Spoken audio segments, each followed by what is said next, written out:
Mission धर्मा channel आपका स्वागत करते हुए आज आपको जिसका आप हर महीने इंतजार करते हैं उस विषय का यहाँ पूरा विवरण डिटेल में आपको बताएगा। बहुत लोग हमसे फोन करके भी पूछते हैं, परंतु हर वीडियो में हम बताते हैं कि पुष्य नक्षत्र कब आता है, कैसे काम करता है, हर वीडियो में डिटेल से बताते हैं। इस वीडियो में भी हम पुष्य नक्षत्र के विषय में जो नवंबर मास में आ रहा है उसके बारे में पूरा जानकारी देकर विवरण भी बताएंगे और क्या क्या सिद्ध करने से क्या क्या फलदायी होता है। अधिकांश लोग हमेशा कोई पूछता है दिवाली में कर ले, कोई पूछता है होली में कर ले।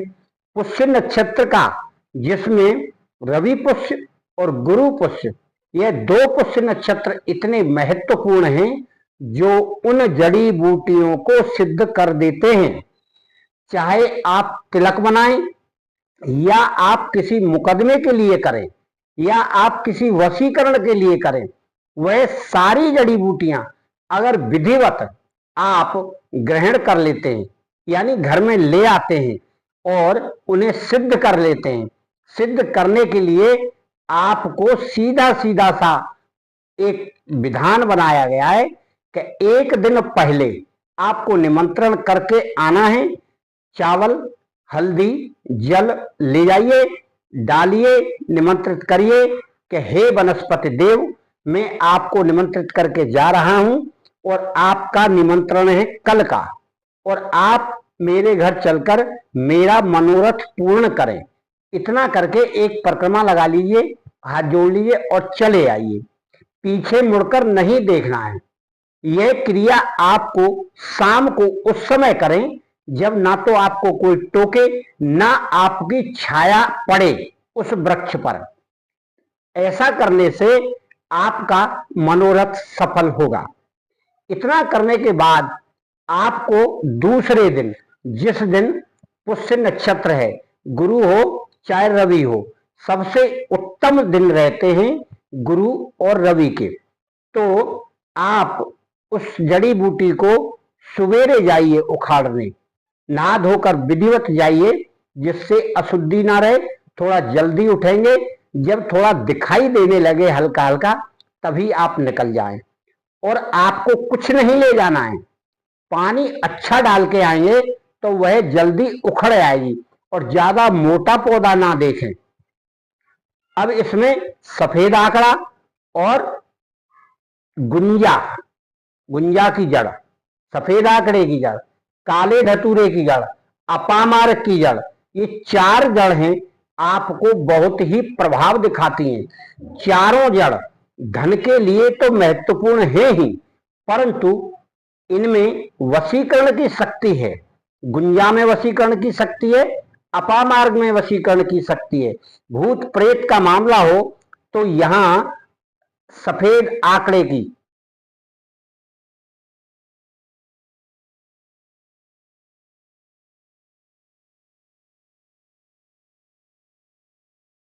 और धतूरे की, ये दोनों कार्य करती हैं।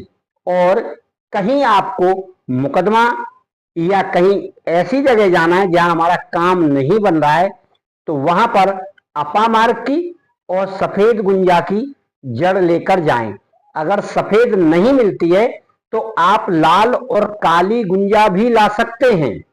प्रभावशाली सभी रहती हैं, जिसका प्रभाव ज्यादा होता है वह सफेद गुंजा है और सफेद आंकड़ा है। अगर सफेद आंकड़ा नहीं मिलता है तो आप गुलाबी लाल वाला, बैगनी वाला आता है, उसे भी लाकर रख लें। कम से कम आपके घर में जो दरिद्रता है, भूत विद्या है, वह नहीं चलेगी। आप अपने घर में लाकर विधिवत पहले जल से धोएं, फिर आप उसे दूध से धोएं, फिर आप उसे गंगा जल से धोएं। तीनों क्रिया धोकर किसी प्लेट में रख लें, पानी निकाल दें। उसके बाद विधिवत फूलों से यानी पुष्प लगाएं, पुष्प चढ़ाएं, हल्दी चढ़ाएं, गोरोचन चढ़ाएं, या आपको कुमकुम हो वो चढ़ा दें या चंदन चढ़ा दें। यानी उसी प्रकार पूजा करना है जैसे किसी देव की कर रहे हो। इस प्रकार से पूजा आप करेंगे। दीपक दिखाएं, अगरबत्ती दिखाएं, सभी प्रकार से मनोरथ पूर्ण करने के लिए फिर उससे प्रार्थना करें। जैसे देव की पूजा करते हैं आप क्रम से, यानी गुरु की पूजा करें, गणेश जी की पूजा करें, अपने इष्ट की पूजा करें, और फिर उस तरह करते हुए आप उसकी भी पूजा करें। आप एक छोटी प्लेट ले लें जिसमें वो तीनों या एक या दो जितनी भी जड़ी आप लाते हैं उनको रख लीजिए। वैसे अगर आप एक ही लाते हैं वो भी बहुत बड़ी बात है, क्योंकि अधिकांश लाने में कोई टोका टाकी कर लेता है, लाने में भी कोई नहीं टोकना चाहिए। इसीलिए अर्ली मॉर्निंग जाना पड़ता है, यानी जल्दी जाइए आप, क्योंकि आपको कोई टोक ना लेके कहां जा रहे हो, क्या ला रहे हो, क्या उखाड़ रहे हो, इस प्रकार की बाधाएं बहुत आती हैं। लोहे का प्रयोग नहीं करना है, कोई लकड़ी बना लीजिए बांस की नुकीली, जिससे आप उसे खोद सकें अगर ना खोदे तो, और उखाड़ लीजिए और उसकी जड़ को तोड़ ले आइए, जड़ अलग कर लीजिए, और फिर लाकर उसे अपने घर में विधिवत पूजा करके आप बैठेंगे। उसके बाद सामने रखिए, और फिर आप जो भी मंत्र जानते हैं या आप जो भी मंत्र जाप करते हैं, गुरु मंत्र कर लीजिए, वशीकरण कर लीजिए, धन का कोई अगर आप जानते हैं तो धन का कर लीजिए। एक एक माला यानी एक एक 108 बार हर मंत्र का जाप कर लिए। वशीकरण का हो, धन संबंधी हो, या कोई अपने गुरु का हो, और भी कोई आप कर सकते हैं।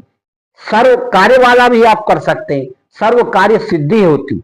इस प्रकार के मंत्रों का जाप अगर आप उसे सामने रखकर करेंगे और फिर अंत में आप प्रणाम करके उनसे स्तुति करेंगे कि आप हमारे सभी कार्यों में सफलता प्रदान करें, हम आपको नमस्कार करते हैं। जैसे देव की प्रतिमा होती है या फोटो होती है, उसको हम करते हैं पूजन नियम से, और उनको प्रणाम करते हैं और उनको अपनी बात कहते हैं। उस प्रकार से इस वनस्पति देव द्वारा विनती की हुई जो जड़ी बूटी लाई गई है उनको भी आपको उसी प्रकार करना है, तो आपका कार्य शुभ होगा। हमेशा शुभ नक्षत्र में किया हुआ कार्य ही शुभ होता है। यह नक्षत्र आपको 21 तारीख को पड़ेगा, गुरुवार को, और बुध के दिन से लगेगा, यानी रात भर रहेगा, और इसके गुरुवार को 21 तारीख तक रहेगा। आप इसे सवेरे करके अपनी जो भी जड़ी बूटियां हैं उसे सिद्ध कर सकते हैं, अपना मनोरथ पा सकते हैं। सब क्रियाएं करने के बाद आप इसे लाल कपड़े में बांधकर अपने मंदिर में रख लें, और जो भी ताबीज बनाना चाहें जिस जिस जड़ी में से थोड़ा सा उसमें से तोड़ें और ताबीज भर लें, और जो मंत्र आप डालेंगे उसी का ताबीज वह कार्य करेगा। यानी आप 7 बार 21 बार मंत्र पढ़ के उस जड़ी पर और उस ताबीज में डाल दें। अगर कोई यंत्र है, वशीकरण का यंत्र है मान लीजिए, और वशीकरण का यंत्र आप उसमें डाल रहे हैं, तो वशीकरण का मंत्र 7 बार पढ़ें, उसको फूंक मारें और उस ताबीज में डाल दें। इसी प्रकार लक्ष्मी का मंत्र है तो लक्ष्मी जी के प्रयोग करना है, तो आप लक्ष्मी जी का मंत्र पढ़ें और वह जड़ अपने हाथ पर रखें, और कोई अगर यंत्र है तो यंत्र भी डाल सकते हैं। इस प्रकार से करके उसके साथ एक लाल कपड़े का टुकड़ा डाल दें और थोड़ा सा सेंट डाल दें, तो इस प्रकार से एक ताबीज आपका तैयार हो जाएगा। और फिर आप अलग अलग रखें उनको कि यह वशीकरण का है और यह धन संबंधी है। एक सर्व कार्य का आप डाल सकते हैं, सर्व कार्य सिद्धि हेतु उसे आप बना सकते हैं। अब आपको बनाने कौन कौन से बनाने हैं, या तो अपामार्ग वाले को बनाएं इस तरह का, या फिर आप बनाएं इसका गुंजा का, सफेद आंकड़े का और काले धतूरे का।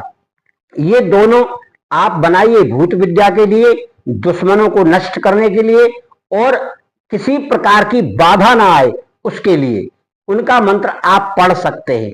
मंत्र आप कहीं से भी देख लें, बहुत मंत्र हैं, पर गुरु मंत्र आपके पास है तभी करना चाहिए। गुरु मंत्र जाप करने से गुरु की कृपा उसमें रहती है। गुरु से विनती की जाती है। गुरु और गणेश दो ही तो सिद्धिदायक हैं, उसके बाद तो फिर मंत्र कार्य करता है उनकी परमिशन से। इस प्रकार से आप इसे सिद्ध कर लेंगे तो आपका गुरु पुष्य का फल आपको वह ताबीज और वह जड़ दोनों ही देंगी। अगर आपने ताबीज नहीं बनाया है, आपने घर में रखा है, तो आप उन जड़ों को घर में रखिए। जब किसी शुभ कार्य के लिए आप जा रहे हैं या कोई कार्य आपका अटक रहा है, कोर्ट कचहरी का हो या किसी कार्य को पैसे के मामले में जा रहे हैं, तो आप उस जड़ को लाल कपड़े में बांधकर सीधे तरफ जेब में रखकर ले जाएं। और कोई मंत्र जिस कार्य का है, जैसे धन का है तो धन का कोई मंत्र है तो आप उसे मनी मन दोहराते रहें। वशीकरण का है तो वशीकरण का दोहराते रहें। आपका काम 100% होगा, रुक नहीं सकता। ये आजमाया हुआ है, हमने बहुत बार इनको देखा है और कार्य करते हैं। पर बहुत लोग हमें शिकायत करते हैं कि आपके मंत्र कार्य नहीं करते। उनको यह तो पता ही नहीं है कि हमारे मंत्र नहीं है ये। जो मंत्र हमको सिद्ध पुरुषों द्वारा मिले वही मंत्र हम आपको बताते हैं। केवल हम साधना की विधि बताते हैं और हम उसको दीक्षा देकर कहते हैं कि आप हमसे दीक्षा लेकर आप करें। पर कहते हैं वो कि हमारे तो गुरु हैं। तो भाई आपके गुरु हैं तो आप उनसे आज्ञा लो, उनको बताओ, तब तो आप मंत्र का प्रयोग करेंगे। गुरु जी को पता ही नहीं है, आप चाहे जो कर रहे हैं तो वह सिद्ध कैसे होगा। गुरु आपको आशीर्वाद देगा कि ठीक है आपको सफलता प्राप्त हो, आप कर लीजिए। तब आपको मंत्र सिद्ध करना चाहिए मनमाने ढंग से, मनमाने तरीके से, चाहे जो चीज खा रहे, चाहे जो चीज पी रहे, और फिर उसके बाद मंत्र सिद्ध कर रहे। कोई नियम भी करना चाहिए व्यक्ति को, तब यह सिद्धि प्राप्त होती है। आप करें, आपका मनोरथ पूर्ण हो। मैं आप सबके कल्याण के लिए माता जी से और गुरुदेव से प्रार्थना करता हूं। मंगल हो।